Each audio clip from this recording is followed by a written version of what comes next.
la psicología transpersonal, donde devuelve a cada una de las unidades del pensamiento de la Tierra su propio valor.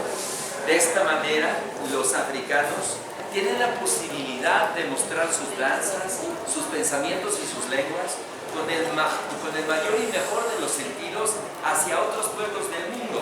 Pero lo mismo pueden hacer los chinos, los hindús y también los europeos. ¿Por qué no? Si ellos han venido imponiendo la regla, que empecemos ahora más que nunca a recuperar nuestros propios modelos de pensamiento, nuestra propia sabiduría, para que con orgullo recojamos esta voz, Inishli, Inyolo, que Nahua quiere decir con este rostro y con este corazón. Yo sé que les conmueve y yo sé que nos ponemos a llorar de cuánto tiempo ha pasado sin hacer mucho, pero ¿sabes una cosa? Es momento de recomenzar, es momento de volver a recuperar.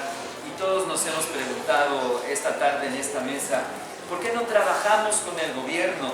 ¿Por qué no trabajamos con las organizaciones civiles? Y saben una cosa, si no lo hacemos nosotros, nadie lo va a hacer.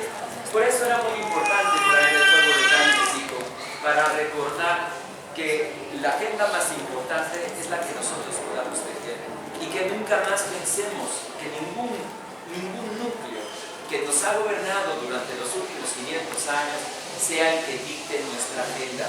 Esto va para lo que implica el recuperar todos estos conceptos de nuestros pueblos nativos.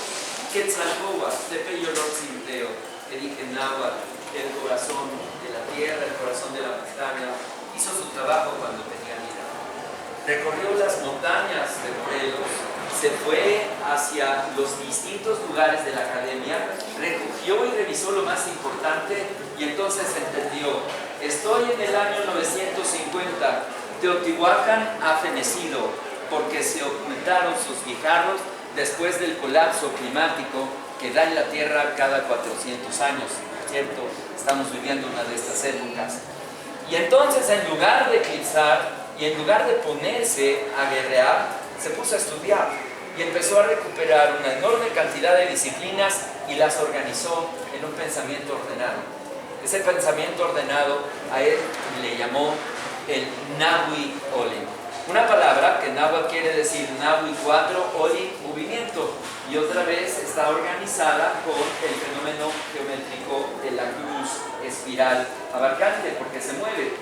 Si nosotros revisamos la geometría de Teotihuacán, la geometría de la zona olmeca, la geometría de la zona zapoteca, nosotros vemos a estos danzantes que están desarrollando precisamente el movimiento de la conexión entre el cielo y la tierra, el movimiento de la conexión entre lo femenino y lo masculino, y que está perfectamente representado en la polaridad de los 4 elementos: el agua y el fuego, el aire y la tierra. ¿Por qué?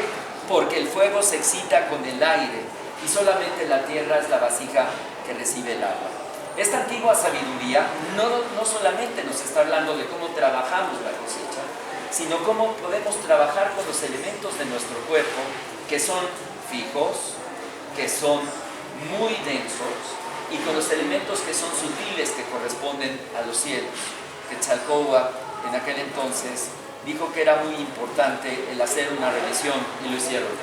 Fue a tal grado la excelencia que él desarrolló que empezó a detonar una transformación en sí mismo y llegó a ser el hombre con pensamiento más luminoso de su época, a tal grado que tuvo contrariedades y, como todo gran maestro, empezaron a atacarlo.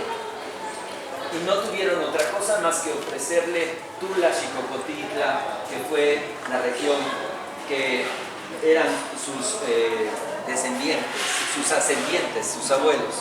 Llegó a Tula Xicocotitla, le tocaba ser el Güey Tlatoani, el gran Tlacatecutli, el portador de la palabra, porque en Mesoamérica no había reyes, sino había simplemente portadores de consejos, y siempre había consejos dependiendo el ámbito en el que estás desarrollando tu actividad. El consejo de los artesanos, el consejo de los constructores, el consejo de los señores de la guerra, pero había el consejo central, y ese consejo central era el consejo de los sabios abuelos.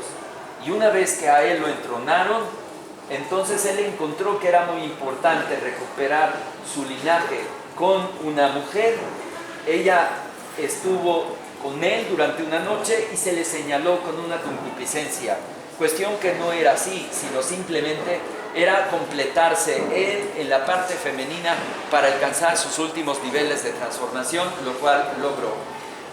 Este hecho se interpretó mal y tuvo que haber salido de ahí en una parte por una cuestión de peregrinaje, porque él le interesaba no solamente estar en Tula, sino llevar este pensamiento hacia el sur, que era su pensamiento de aquel entonces, y al final del día se le tomó como que había afrontado el orden social y cultural de aquel entonces. Siempre se recuerda en su historia esta época donde se le acerca un brebaje por un anciano con pulque y donde está una doncella dentro de su biografía, que tenemos dos formas de encontrar la vida de Quetzalcóatl. Una de la tradición oral, de la cual nosotros hemos recibido en Morelos, de Tata Don Felipe, es la segunda vez que lo nombro, y la otra es en el Códice Chimalpopoca, donde se habla de la tira de la peregrinación. Ahí están los glifos, en donde cada una de estas etapas está retratada de manera gráfica para que, como siempre pasa, tuvieran otras generaciones conservar estas historias. El caso es de Quetzalcóatl, después de que detona esta revisión del pensamiento, de la palabra, de la geometría, de la construcción, de la matemática decimal, va hacia el sur con los Itzáes mayas. Y los Itzáes mayas habían perdido también el rumbo y se habían dado la profecía de que en el momento de cumplirse el Catún 20, es decir, al cumplimiento de los 400 años, iba a regresar un maestro que no era de esas tierras. Ese gran maestro fue Seacaltopiltzin Quetzalcóatl y lo asumieron como su Kukulcán. Él mismo, ni siquiera había dos personajes, era uno solo. Y de tal manera los organizó que empezaron a detonar un arte constructivo que ya no era maya, pero tampoco era tolteca. El resultado de ese arte constructivo fue justamente Chichén Itzá. Cuando ustedes van a Chichén, tienen dos Chichén, de un lado del río y del otro. Del lado más hacia el golfo está Chichén Viejo, que es el mayense antiguo. Este mayense, que es también un prototipo de cómo se detonaron los primeros 13 glifos de la cuenta de los 20 glifos, de los 13 numerales, y que generaron la rueda calendárica del Xoltip. Si nosotros revisamos los engranes de cómo funcionan estas ruedas calendáricas para los mayas y revisamos cuáles son las ruedas calendáricas para el Golfo Mesoamericano, son las mismas.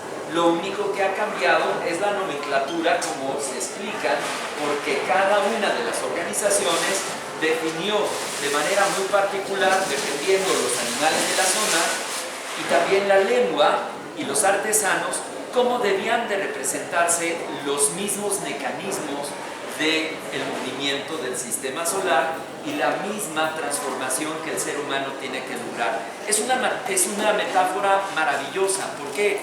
Porque al mismo tiempo que tienes una relojería que se cumple en estos ciclos, que van de 13 días, que van generando estas trecenas que se van desarrollando, llegamos a los 260 días dentro de 365.